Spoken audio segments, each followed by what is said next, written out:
President William Ruto has called on members of his cabinet to re-energize themselves and focus their attention on the service delivery to Kenyans. We have details lined up for you. This, of course, as cabinet began its induction program this morning. We have details lined up for you.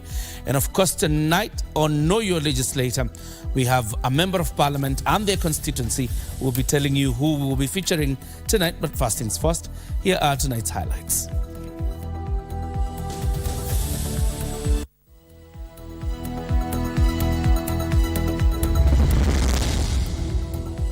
President William Ruto embarks on a 3-day tour of the greater Gusi region.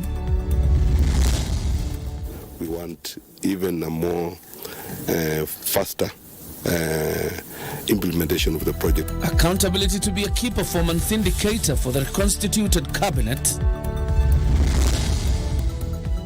And the Ethics and Anti-Corruption Commission raises a red flag over conmen posing as anti-corruption detectives.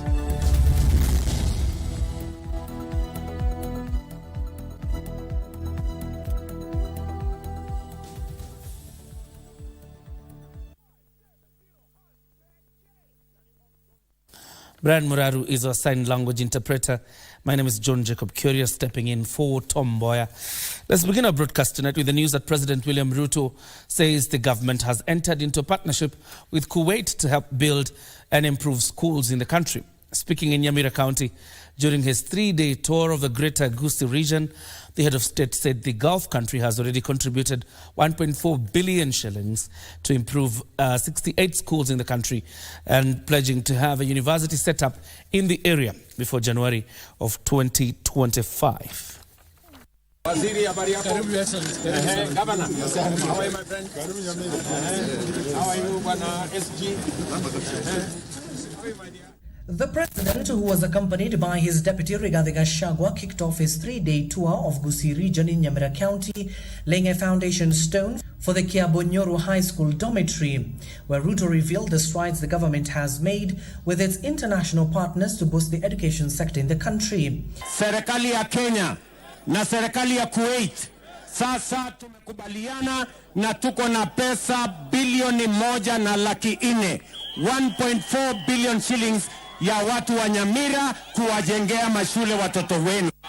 The head of state pledging the construction of 183 new classrooms, 44 laboratories and dormitories to enhance facilities in 68 schools across the county. Wakiwemo katikati watoto wa Nyamira wanapata nafasi mzuri ya kusoma wakiwa na vifaa ya kutosha, ndio tukiajiri walimu zaidi vile tunaenda kuajiri baadaye mwakani. Tutaajiri walimu wengine 20,000.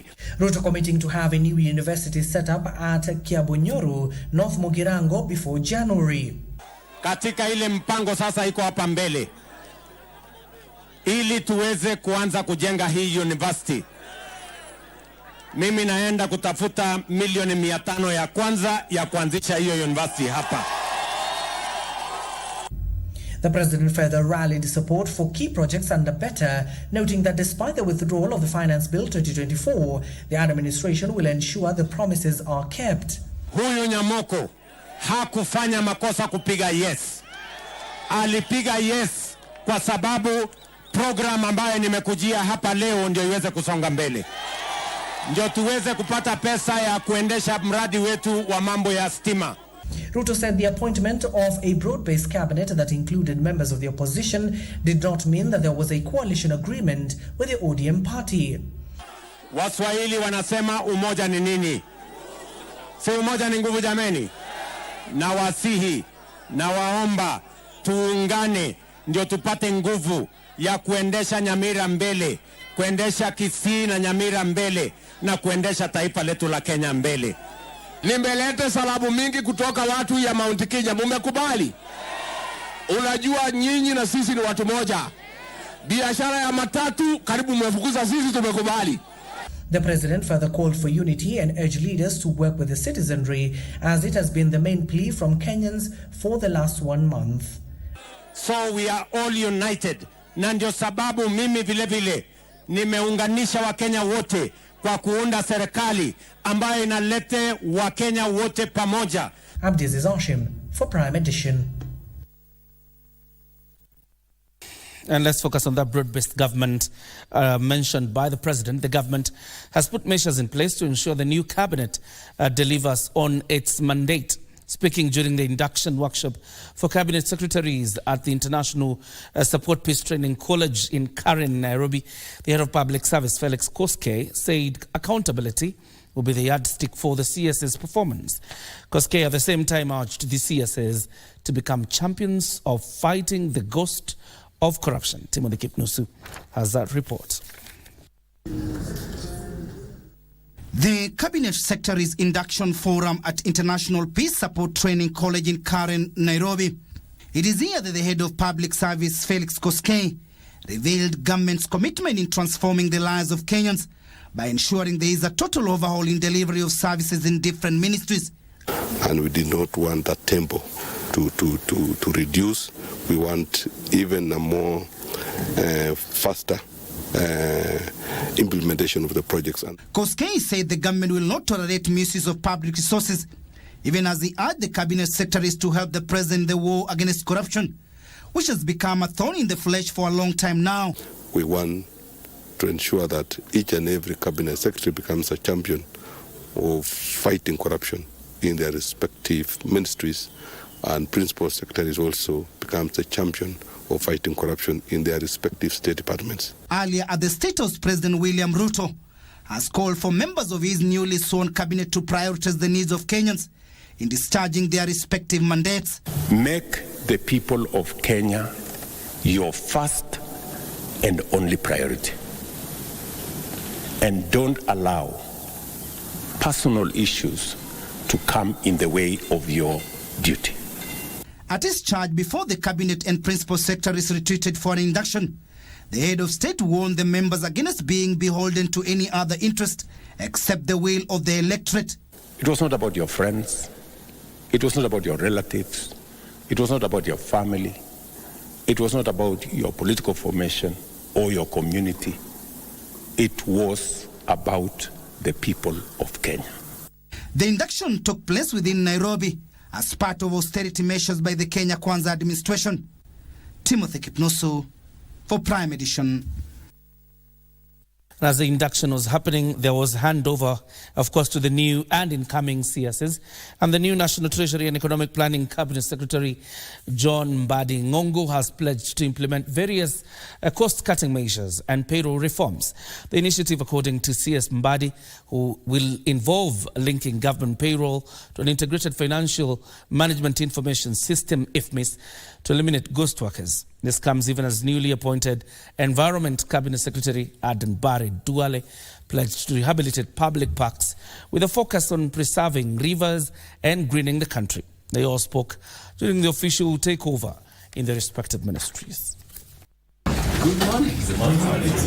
I'm seeing smiling. In his farewell address, outgoing Cabinet Secretary for the National Treasury and Economic Planning, Professor Njikunan highlighted persistent negative shocks and inconsistent policies as part of several challenges that plagued Kenya's economy over the past 22 months. We need to understand how the informal market works.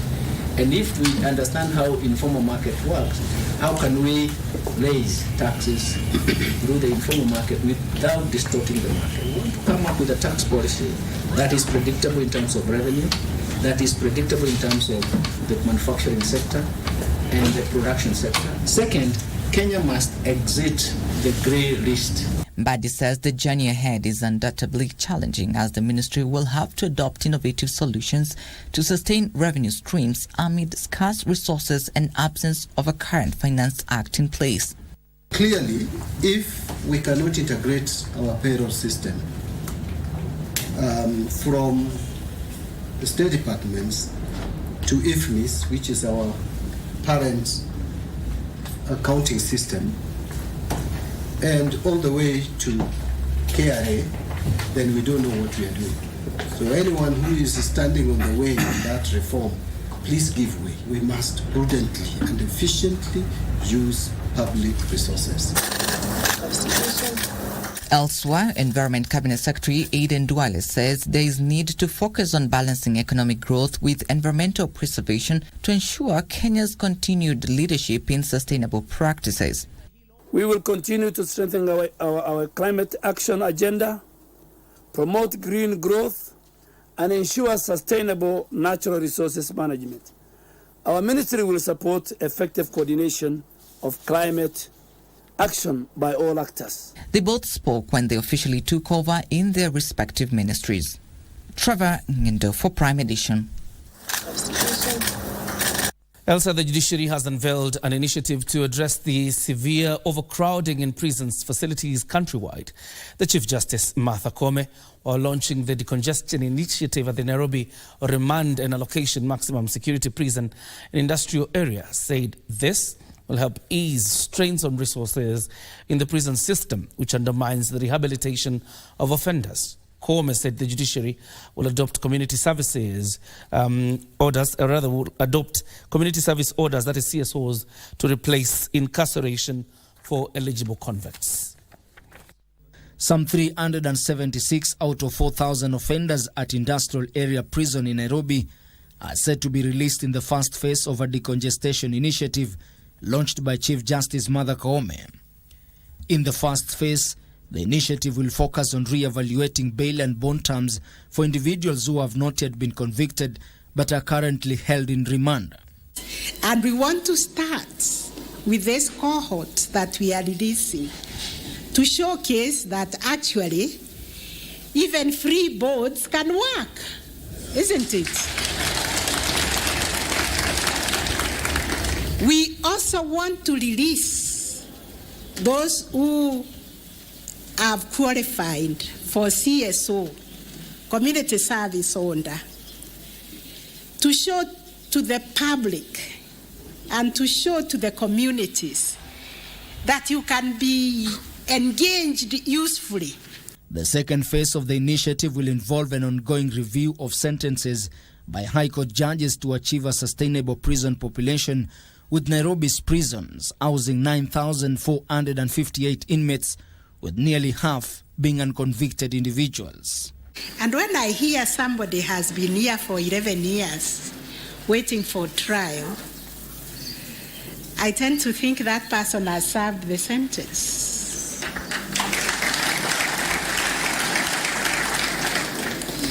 Therefore, we will take all those cases. I'm told 10% of them, they have overstayed here, so we'll take them. And within this program, those cases will be dealt with also. Those stagnant cases of many years will also be dealt with. With some prison facilities operating at double their intended capacity, worsening the overcrowding crisis, the initiative proposes enhancing plea bargaining to speed up trials, diverting children to rehabilitative programs, and offering community service for petty offenders instead of short prison sentences. Decongestion exercise shall in no doubt contribute significantly to humane treatment of offenders and respect for their inherent human rights and dignity. Hapa utakuta pengine ni maswala ya wale walikuwa wanafanya biashara zao ndogo ndogo, ama pengine amekutwa amelewa, ama pengine amekutwa anauza chang'aa, basi yako hapa. Akitoka hapa Chief Justice sasa anakuja anakuwa sasa ule mbaya zaidi kuliko vile alifika hapa. Maana anafundishwa na wale wamefanya makosa makubwa makubwa. I go to Langata Women's Prison so many times to release women who have been sentenced for hawking. Taken there, the fine is 5, 10, 20,000, and they don't have it. And then they're serving 3 months to a year. And it's really, really sad. And I think we need to find a way to really decongest and also be humane. Because it's really some of the people that are serving sentences here are really suffering. Even though the government is implementing measures to reduce prison overcrowding, the facilities still house approximately 62,000 inmates, far exceeding their capacity of 30,000. Ben Chumba, Prime Edition. Some interesting development here. The government has received the nod to implement the issuance of the Maisha Card third generation number. This is after the High Court Monday set aside the conservatory orders issued on the 25th of July 2024 that had halted the process. Elsewhere, the Directorate of Criminal Investigations, DCI, has been granted 7 days to hold 2 suspects arrested allegedly with explosives at the gate of businessman Jimmy Wanjigi's home in Muthaiga. It is a win for the government after the courts okayed it to continue rolling out the Maisha card number. Justice Lawrence Mugambi said there was a clear demonstration that the suspension of the registration of Kenyans has a direct adverse effect on the population. Further, the court stated the petitioner's allegation of a violation of their rights was subject to proof. The application had been filed by Haki na Sheria Initiative. Elsewhere, 2 employees of businessman Jimmy Wanjigi will be guests of the state for the next 7 days. This is after the court was informed that there was sufficient reasons to detain the 2 Duncan Othiambo and Calvin Ocheng pending investigations. I, however, find that the period which was requested, which was 14 days, to be excessive for verification of the identity of the respondents and for the forensic examination of the relevant items which are already in the possession of the investigators. The court will therefore allow the application for remand of the respondents for a period of 7 working days. However, through their lawyer Willis Otieno, the court was urged to review its decision, saying that the state had no reasons to detain them since the state already recovered the explosives near Wanjigi's residence in Muthaiga. So the state, having taken that position, the highest police officer in the country, the IG, has publicly communicated and recovered this from Jimmy Wanjigi's residence. This gentleman should now be released and let Jimmy Wanjigi and the state deal. And he's ready to deal. Ruth Wamboi for Prime Edition. The Ethics and Anti-Corruption Commission, EACC, has raised concerns over the increasing number of fraudsters posing as detectives of the commission to con unsuspecting Kenyans. EACC spokesperson Eric Ngumbi, who was in Kwale County, said the fraudsters are fond of purporting to be conducting investigations, urging Kenyans to verify the identity of the individuals and refrain from the culture of bribing. Ngumbi says the commission has encountered over 300 cases of individuals pretending to be officers of EACC in 2024 alone. They have mainly targeted state officers, county officials, school principals, and national government administration officers and private business operators. The con artists have perfected their trade in Kakamega, Bungoma, and Busia counties.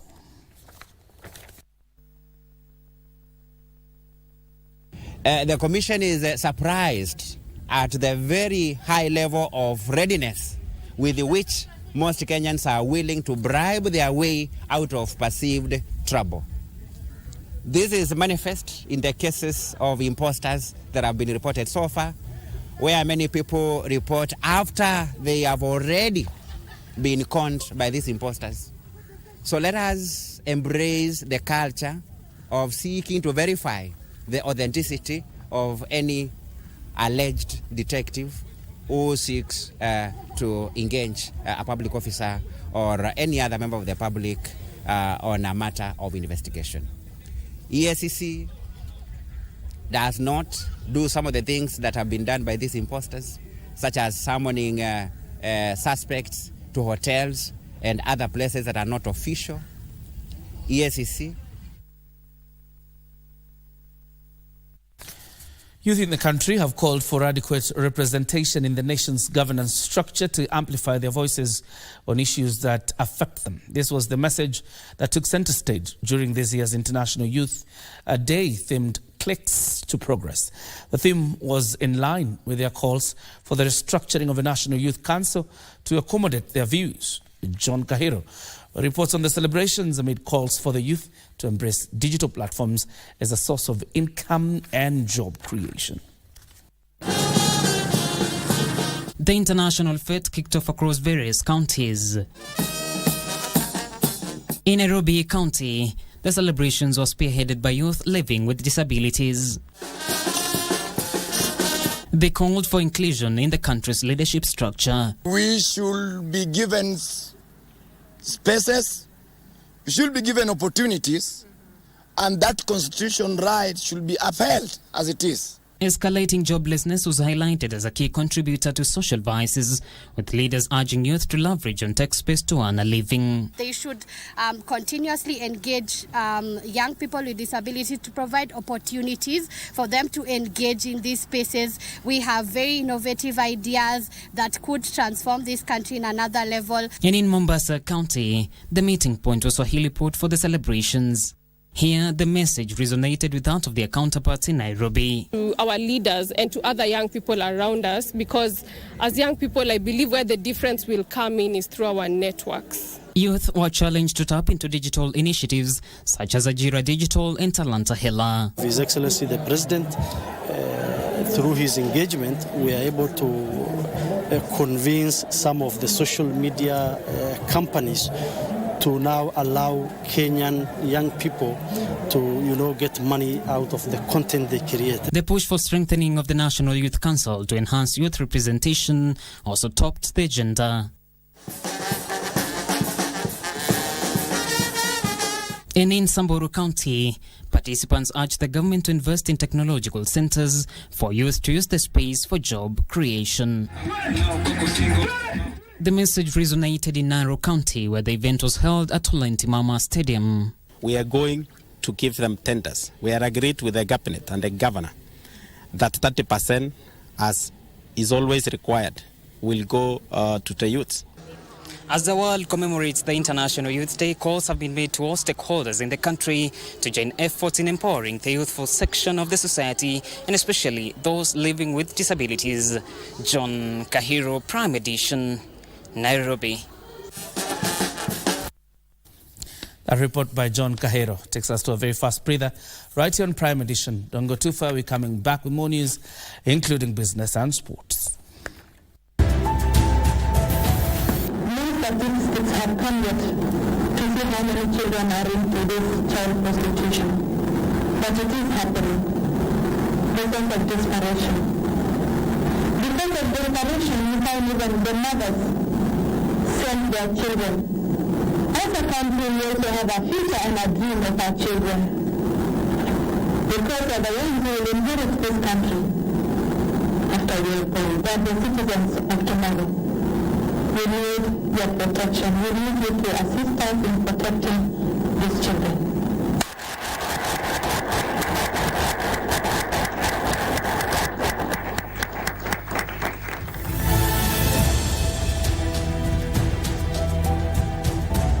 Holiday Bonanza iko kwa star 570 hash pekee na ni option 4. Inamaanisha mwezi mzima wa Agosti ni tushinde. Dial star 570 hash, chagua option number 4 na ujipatie ushindi wako wa bidhaa au chapa, kwa sababu tumejaza. Kila wiki tunatangaza mshindi wa 250,000 Kenyan shillings na zaidi, na zawadi chungu mzima. Alafu guess what? Tumerudisha Probox ndani, na isitoshe Mazda Flare pia iko ndani. Ni star 570 hash pekee, option ni 4. Holiday Bonanza, tushinde!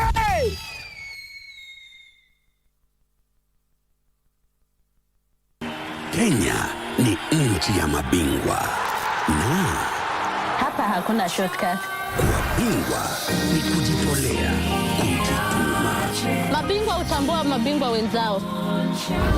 Mabingwa hurauka kabla ya jua kuchomoka. Wengine kuwa mabingwa wa familia.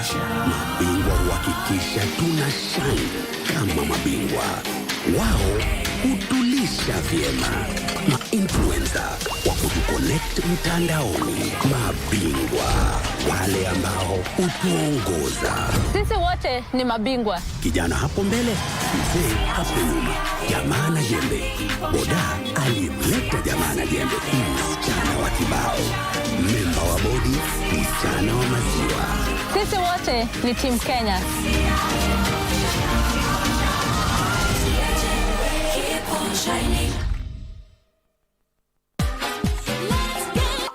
Hip-hop singer, songwriter, producer, and rapper by the name Ndex got to hold a listening party for his EP by the name Mr. Bull. One of the biggest beauty pageantry in Kenya, I'm talking about Mr. and Miss World Kenya, went down over the weekend.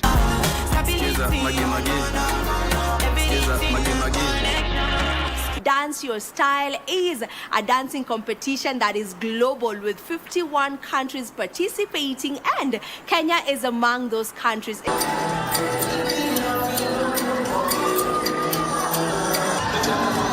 Song tonight is Kilele by Arrow Boy.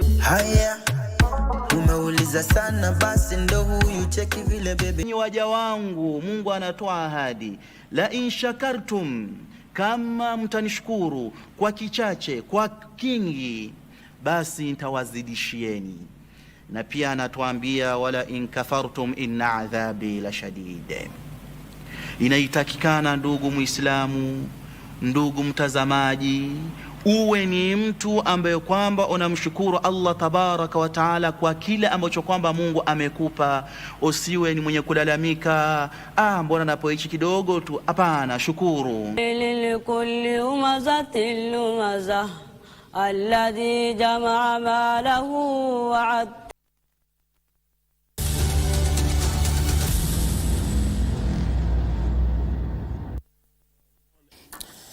Welcome back. You're watching the Prime Edition. Now, in a heartwarming ceremony that celebrated love and commitment, Kenya Broadcasting Corporation staff Anne Kwamboka Okemwa said I do to the love of her life, Josiah Omwenga Ondieki. The couple sealed their union in a beautiful wedding ceremony at Ria Jerusha SDA Rural Home Church in Wamorito Village in Nyamira County. Song and dance filled the air during KBC's Anne Kwamboka Okwema and Josiah Omwenga Ondieki special day as family, friends and colleagues united to witness the coming together of two individuals becoming one in holy matrimony.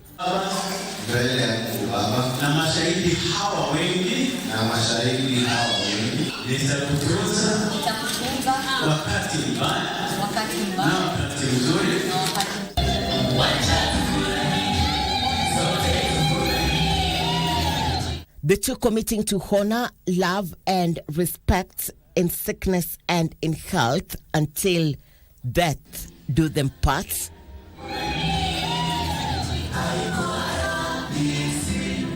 In a touching display of familial support, guardians to the groom and the bride took the opportunity to share their wisdom and guidance with the newlyweds as they embark on the journey of life together. Most of those who attended shared their heartfelt wishes, wishing the newlyweds a life of bliss and happiness in their union.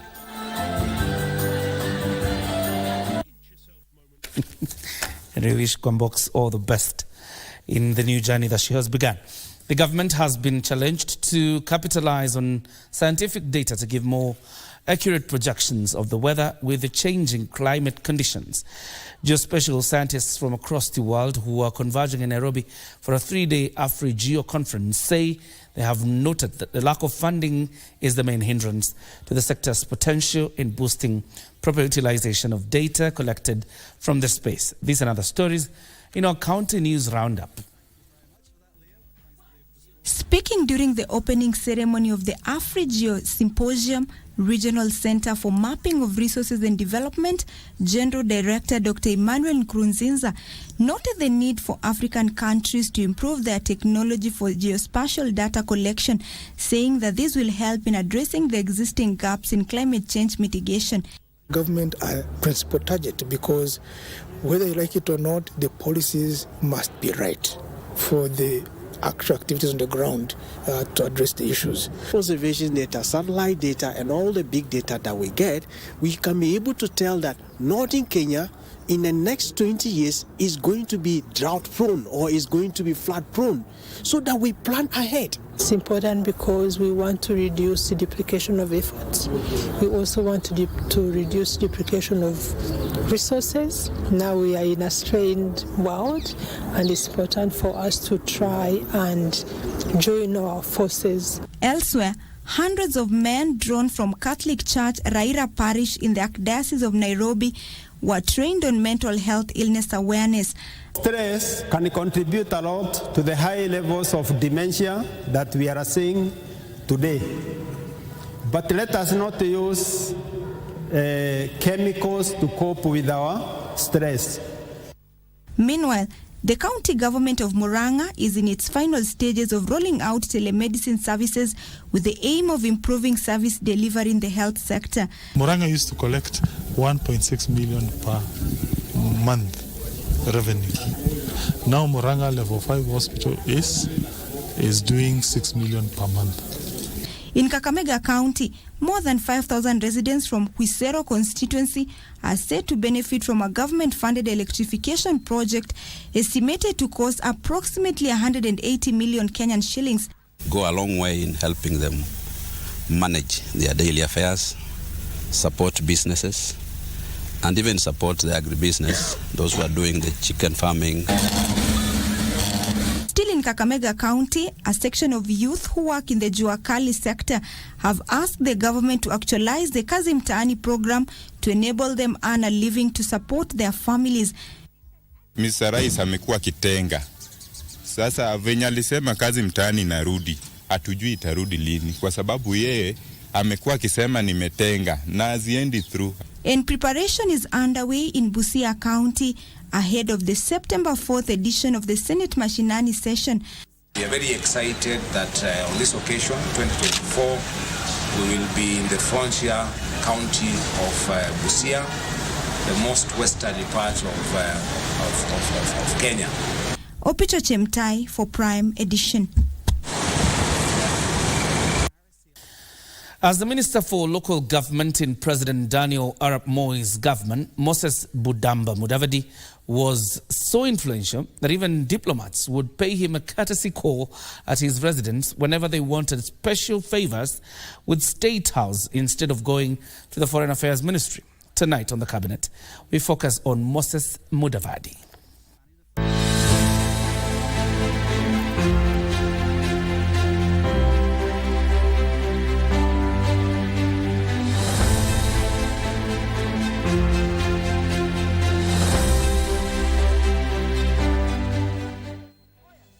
Moses Mudavadi was an influential politician in Western Kenya and within the ruling party, Kenya African National Union KANU. As an influential member of President Daniel Arap Moi's government, Moses Mudavadi was the only person other than President Moi who would receive delegations at his residence. Even diplomats who wanted to quickly pass certain messages from their countries to State House reportedly paid courtesy calls on him at home instead of going to the Foreign Affairs Ministry. For his political influence in Western Kenya, Mudavadi was nicknamed the King of Mololo in reference to the village of his birth. Mudavadi held 4 cabinet positions at various times during his tenure in Parliament. They included the Ministry of Basic Education, the Ministry of Water Development, the Ministry of Culture and Social Services, and the Ministry of Local Government and Physical Planning. He also served as KANU Secretary General. Born in 1923 in Sabatia, Mudavadi attended the old Kima Boys Secondary School before joining Maseno School and then Alliance High School. For tertiary education, Mudavadi studied at the Leeds University in England and Harvard University in the US. Moses Mudavadi served briefly as a warrant officer in the King's African Rifles before becoming a teacher, later rising to the position of District Education Officer in Western Kenya and Rift Valley Province before being appointed the first Provincial Education Officer for Nairobi. During his time working for the Ministry of Education in the Rift Valley, Mudavadi met Daniel Arap Moi, a teacher at the time, and a strong friendship developed between the two. As the school's inspector stationed in Kabranet and in charge of Baringo, among other areas, Mudavadi recommended the future president for an in-service course that paved the way for his promotion. Mudavadi also influenced decisions to appoint Moi as the head of the Kabarnet Intermediate School and to represent the Rift Valley in the Legislative Council. Mudavadi ventured into politics in 1969 but failed to win the Vihiga parliamentary seat. He was also unsuccessful in the second attempt in 1974. He lost the seat to Peter Kibisu, who was subsequently convicted on an assault charge. Mudavadi won the 1976 by-election, and his long-term friendship with Daniel Arap Moi proved useful in his political career. Mudavadi joined parliament at a time when a group of politicians was trying to change the constitution to block Moi, then the vice president, from succeeding President Jomo Kenyatta. Mudavadi backed his friend, a decision that worked well for him when Moi became president in 1978. Mudavadi was appointed to the cabinet in 1979 as Minister for Basic Education in charge of teacher training colleges and schools. During his tenure at the Basic Education Ministry, Mudavadi was accused of admitting mostly people from his home area to teacher training colleges and was accused of the same when he was moved to the Ministry of Water Development in 1980. Despite the public outcry, he was not fired. Although his stay at the Ministry of Water Development was somewhat controversial, Mudavadi worked to improve the water situation in drought-stricken areas of the country. In 1982, Moses Mudavadi was moved to the Ministry of Culture and Social Services. Women's issues fell under his docket. He was instrumental in urging Maendeleo ya Wanawake, the women's development organization, to ensure that its efforts resonated in the rural areas. Mudavadi is perhaps best remembered as Minister for Local Government, a position he was appointed to in 1983. Once again, his time there was not without controversy. At one point, he over-nominated councillors to civic authorities, exceeding the stipulated 1/3 ratio. A validation bill was quickly approved in Parliament to regularize the anomaly. In 1982, the minister disbanded many wayward civic authorities in the country, establishing commissions in their place. The biggest casualty was the Nairobi City Council, whose mayor Nathan Kahara was dismissed along with all his councillors, with the commission headed by John Ramtu being in charge for 10 years until 1992. After an illustrious career in the civil service and in politics, Mudavadi died in 1989 at the age of 66 years. His son, Wycliffe Musalia Mudavadi, carried on the legacy by going into politics.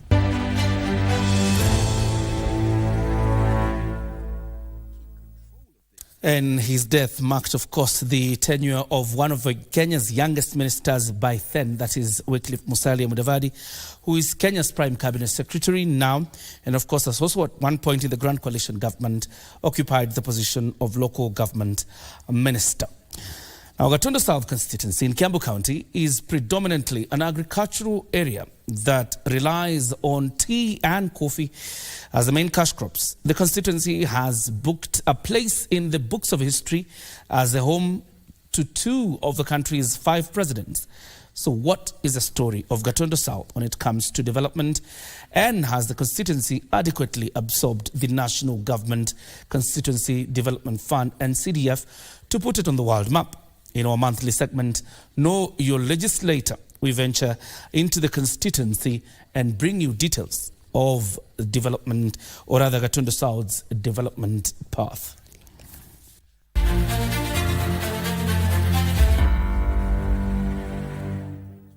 Nestled in the heart of Kiambu County, Gatundu South is home to the country's first president, Jomo Kenyatta, and the 4th president, Uhuru Kenyatta. But besides producing 2 of the country's presidents, the constituency is rich in agriculture and boasts of tea and coffee farming. Our journey to the constituency to assess the utilization of the National Government Constituency Development Fund starts with us meeting locals. We would then seek out the area legislator Gabriel Gadhuka Kagombe. He is a first-time legislator who describes his leadership style as consultative and hands-on. I believe in institutions working other than individuals, because I believe in continuity of institutions, and therefore, as a member of parliament, I let people do their work and I do mine, which is to give direction. The transport and sale of agricultural produce requires a good network of road infrastructure that locals have identified as their major priority. And we have many other smaller roads that are actually, by classification, are not my roads, but are county roads. But one is that we have no proper civic education, and at times when you tell people that that road belongs to the governor, then they will think you're running away from it. So a lot of those roads that you find me moraming are not even my roads. It is perhaps in recognition of the agricultural potential and the need for a good transport network that the constituency has invested in adding Maram critical roads such as the Madage Mutunguru Road, Mushogo, Gurunga, Mudengera, Kanjukia, Eden, Kibiru, Ndekere roads, and 7 others. Most of our roads that are the most deserving cases are not roads that I'm able to do with the 22 and 11% monies that we get for maintenance. Then I have a challenge that we have a lot of roads 2000, the low, what we call the low volume seal, without AC, which you have seen as a nation we have decided to do away with, because the maintenance is a lot higher than what we are able to collect and what is by law allowed. So what's happening is that I have a lot of those roads. The roads are poised to aid the movement of people and goods as they seek to access Gatundu town, which is the headquarters of a constituency. Just like in many of the constituencies we have visited, the constituency has rehabilitated school infrastructure in about 14 primary schools, where 6 classrooms were renovated, tiled, repainted and fitted with steel doors based on a public participation drive. Kahugoini Primary School, Githaruru, Muthega, Mutunguru, Kimaruri, Kibiru, Monyoine, Gadhiro, Dundu, Kiganjo, Kiamwangi, Gatitu and Kagera Primary Schools are some of the schools that benefited from the pilot program of tiling and renovations. Many people have admired the school since it was renovated, and when the classes were renovated, now we are using very little water to make the classes clean. The children are also remaining clean almost throughout the day. They are not making themselves dirty because there is no dust in class. Mbeleni kulikuwa kubaya sana, kulikuwa kunajaa matope, walikuwa wakikuja home wanakuja wakiwa wamechafuka. Sasa saa hii kumecheji sana. We have been able to do a few classes that were planned for, because again, you remember in the previous regime we had done JSS classes and in secondary schools. And now, now they were again transferred to be in primary schools. And the Ministry of Education had picked up the JSS additional classes, and they had there was money set aside for that infrastructure, and that is why we were left with 6 classes to deal with. Muthega Primary School was also fitted with a modern ablution block, fully kitted with a biodigester system, which the MP hopes to replicate across schools that are not connected to the formal sewer line. Because we have no access to sewerage system, I did a biodigester that is sustainable, that is able to, digest the waste, and then that waste is the water that comes out of it, and is used to grow grass and such. And we create an all-round ecosystem. Who have over the years been forced to use pit latrines meters away from their class can now utilize a recently constructed sanitation facility that includes a toilet and a bathroom. I have stayed here for a very long time without having them. We have been having a lot of problem with the training of the learners with the special need because they did not have the toilet. I supported Muthega Primary because they had a full-fledged special needs class. It's not every school that has a special needs class. And therefore, when I found one that has a special needs class, and I went there one day and I found the teachers, and I really felt for them, And I think for some reason that special needs class had a lot of needs. I found they have children who are unable to, even use the latrines. Some people on wheelchairs and those latrines and everything. And I really felt that I needed to get into that space and show support to these teachers, because they were dealing with children like their own. To address the headache of limited infrastructure at Mudhiga Girls Secondary School, which has over 1,000 students, the funds from NGCDF have been used to construct 2 modern classrooms. In conjunction with the CDF, he has spearheaded projects in this school, the latest being just behind me, the 2 classes that are fully furnished with desks with a capacity of about 48 girls per class. Additionally, they have increased the number of floors in a girls' dormitory to 2nd floor, owing to the limited land space.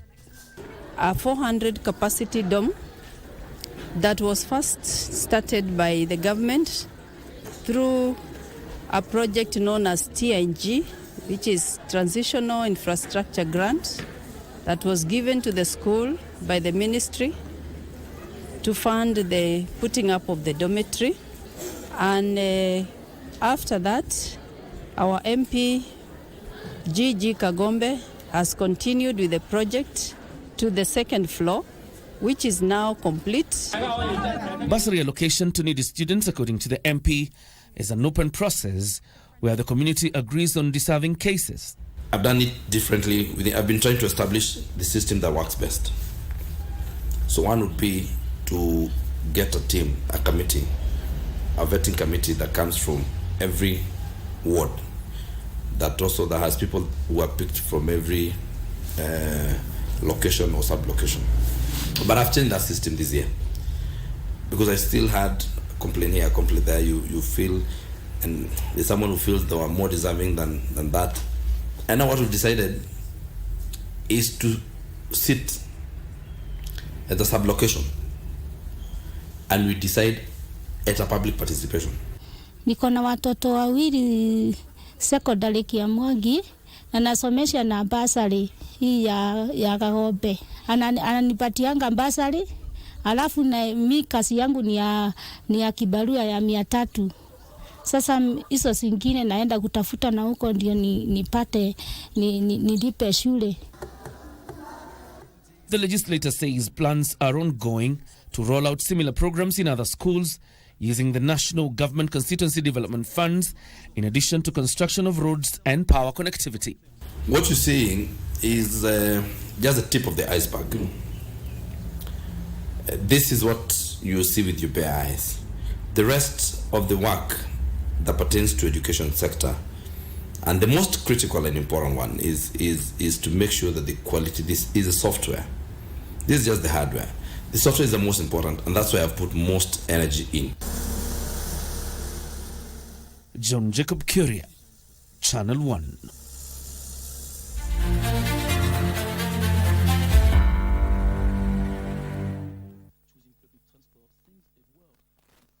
Holiday Bonanza iko kwa star 570 hash pekee na ni option 4. Inamaanisha mwezi mzima wa August ni tushinde. Dial star 570 hash, chagua option number 4 na ujipatie ushindi wako wa bidhaa au chapa, kwa sababu tumejaza. Kila wiki tunatangaza mshindi wa 250,000 Kenyan shillings na zaidi na zawadi chungu mzima. Alafu guess what? Tumerudisha Probox ndani, na isitoshe Mazda Flare pia iko ndani. Ni star 570 hash pekee, option ni 4. Holiday Bonanza, tushinde!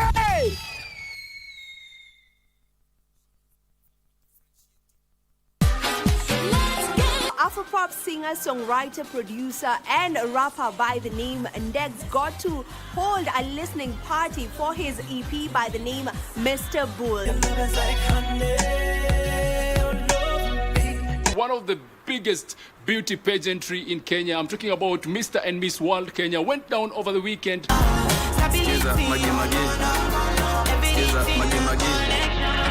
Dance Your Style is a dancing competition that is global with 51 countries participating, and Kenya is among those countries.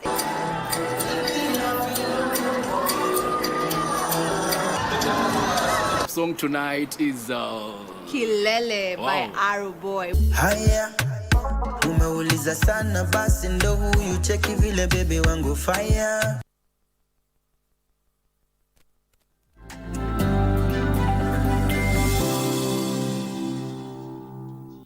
A very good evening to you. Thank you for watching Prime Edition, Time for Business. My name is Betty Kiptum. Now, Kenya is among 9 Eastern African countries set to import grains worth 52 billion shillings from neighboring countries to offset domestic deficits. East Africa Grain Council Executive Director Gerald Masila says maize, beans, soybeans, wheat and rice are the key grains to be traded. Adverse weather conditions witnessed this year caused havoc on farmlands in eastern and southern African countries such as Kenya, Zambia, Malawi, Burundi, Mozambique, Somalia, Southern Sudan, and Rwanda.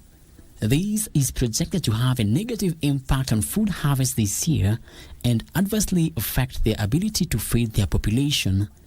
The East Africa Grain Council projects that affected countries are likely to import their food deficits from neighboring countries. As part of this workshop, we would like to resolve some of these outstanding issues that are preventing trade between these countries. And then we also hope to facilitate business-to-business deals so that the private sector takes an active role in addressing this impending food security situation. Masila says so far countries within the region have signed trade deals worth 52 billion shillings for 748,854 metric tons of grains such as maize, beans, wheat, rice and soybeans. We have signed agreements of 106,000 metric tons valued at $88 million if we make to get those beans to move across the borders. If we make them move across the borders. Rice, 20,000 metric tons valued at 24 million shillings. Wheat, 800 tons valued at $364,000 quite significant. In total volume, just under 500,000 tons. Delegates at the 2-day public-private dialogue and business-to-business forum held in Dar es Salaam called for elimination of non-tariff barriers as well as harmonization of trade policies to promote seamless grain trade across borders. Frederick Mwoki for Prime Edition. And Isiolo County is finalizing operationalizing the Isiolo Export Abattoir, which has a capacity to handle 10,000 goats, 500 cows and 300 camels per day. Speaking during the Isiolo, Marsabit and Samburu Investment Conference, Isiolo Governor Abdi Ibrahim underscored the need to increase investments in the livestock value chain, which is the backbone of the economy in the northern region. Construction of the Isiolo Export Abattoir, which kicked off 16 years ago, is now in the final stages of completion. Additionally, cargo flights for fresh meats and other value-added products from our modern abattoir, which will soon be inaugurated by the President in the next few days, it is at 98% now. The abattoir is expected to create over 300 jobs and provide a lucrative export market for the livestock products, as Isiolo Governor Abdi Ibrahim explains. In this era of climate change, it is crucial we build dependable livestock production systems that allow smallholders livestock farmers to maximize the benefit from the animals. We are leveraging our collective expertise to support entrepreneurs to find their solutions to these challenges while increasing incomes for northern Kenya. He says there is a growing demand for fresh and processed camel milk products, both domestically and internationally, urging investors to establish a camel milk processing factory. This move will not only provide a ready market for our farmers, but also create much needed job for our youth. Samburu County is in the process of leasing Nomotio Abattoir that will serve at least 4 livestock markets. They were speaking at the Isiolo, Marsabit and Samburu Investment Conference that highlighted business opportunities in animal feed, breeding techniques, tourism, renewable energy, fishing and mining. Weri Mujenga for Prime Edition. Kenyans have been urged to embrace electric vehicles in a bid to reduce greenhouse gas emissions from the transport sector. U.S. Ambassador Meg Whitman reaffirmed the commitment of the U.S. in supporting Kenya's transition to e-mobility, a key step towards decarbonizing the country's transport sector. Asset Financial, Mogo is one of the 3 e-mobility funds that received 3.9 billion shillings in financing from the U.S. International Development Finance Corporation. Mogo has invested 1.3 billion shillings of this funding into expanding its EV financing portfolio, supporting Kenya green mobility initiatives by providing essential zero-emission vehicle financing to individuals and businesses in the transportation sector. Development Finance Corp that Teddy and Viv work for is the financing arm of the United States government. And so they have financed Mogo and Ampersand and Rome, right? Mm-hmm. And so we work very closely with them to identify opportunities in Kenya for investment. And obviously this is one. And so I'm actually right now in the process of seeing the most recent 5 investments by DFC, of which Mogo is one. So we're super excited about this. I think this is a big opportunity for Kenya and frankly for the boda drivers. U.S. Ambassador Meg Whitman says investing in the e-mobility sector will create high-quality jobs for Kenyans in an overall strategy to reduce dependence on fossil fuels and modernizing the country's extensive transport system, especially in urban areas. Over the years, over the last 5 years in the country, we're happy that we have more than 120,000 customers that we financed either boda or a car or gave a loan, a logbook loan to some customers. Talking about the future, we see great opportunities in the country. In EV space, electric bodas alone, we expect to finance more than 10,000 bodas, electric bodas, over the next 2 years. So we see that the market is growing. The United Nations Environment Programme estimates that a global transition to electric motorcycles could prevent 11 billion tons of carbon dioxide emissions by 2050, saving motorcycle owners a combined 5 trillion shillings due to lower fuel and maintenance costs. I hope that more players will come in to compete. In terms of, I think it's good for everyone. And we have certain advantages. We've been in this market for many years. We know the border space. We have a wide network. We opened our first showroom in Nairobi.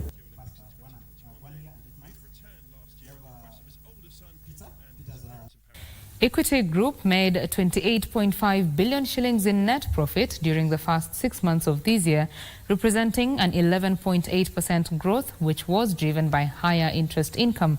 The lender increased its loan loss provision by 48.3% to 10.5 billion after the gross non-performing loans rose to 119.9 billion shillings. Net interest income grew by 22% to 84.8 billion shillings from 69.8 billion shillings reported over the same period last year. This comprised 53.5 billion shillings in interest income on loans and advances and 28.3 billion shillings in interest income from investment in government securities. Banks are at 8, we're at 7. Despite having a lower cost of funds, at net interest margin, we're still doing poorly because of our decision, a differentiating decision that you start with your customer. You give them an umbrella when there is rain, not when there is no rain. The gross non-performing loans increased from 97.5 billion shillings to 119.9 billion shillings, and this prompted the lender to increase the loan provisioning by 48.3% to 10.5 billion shillings. Real estate, manufacturing, building and construction, transport and communications. So it's rather broad-based. Q1 interest rates were at 11.4%. We then deliberately, as the pressures on interest rate came through, we ensured that we lag that behind so that we get to support the customer to where the average loan interest now is at 13%. This is in addition to a 12.5% increase in staff costs to 16 billion shillings to drive up the total operating expenses by 25.7% to 60 billion shillings. Just like was the case last year, the listed firm has not declared any interim dividend. It's at the ratio level that you then see how well positioned the bank is. Coverage, as we've said, above 70%. Cost of risk because of provisions. And then capital adequacy, almost 500 basis points. To shareholders. Regina Manyara reporting for Prime Edition. Plans are underway to build the capacity of micro, small and medium enterprises on construction trends and technical capacities to equip them to tap opportunities in the construction space. Public Works Director Oliver Okello says the training will mainly target those offering auxiliary services. The center has actually gotten approval from Treasury, and it is going to be executed as a public-private partnership. So there's a committee which is handling that, and they'll develop this center to be constructed at Konza. Part of the items to be discussed in the conference in Mombasa will be sensitization, awareness and training on the recently launched National Building Code 2024, which is currently on its transition phase. It was launched on 17th of July here in Nairobi. And you see, construction now has moved to the next level. We are beyond just the tech computer. Now we are also dealing with tech in terms of AI, in terms of artificial intelligence. And this starts from the point of contracting, also the use of robotics. We have robotics in the construction industry now. And that is all the business news we had for you this evening. Daniel Wahome is standing by to bring you sports news. My name is Betty Kiptum. Good night.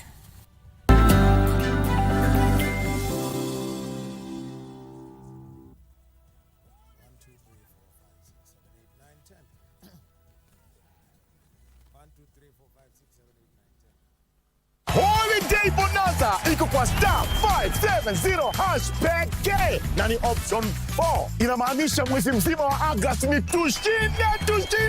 Dial star 570 hash, chagua option number 4 na ujipatie ushindi wako wa bidhaa au chapa, kwa sababu tumejaza. Kila wiki tunatangaza mshindi wa 250,000 Kenyan shillings na zaidi, na zawadi chungu mzima. Alafu guess what? Tumerudisha Probox ndani, na isitoshe Mazda Flare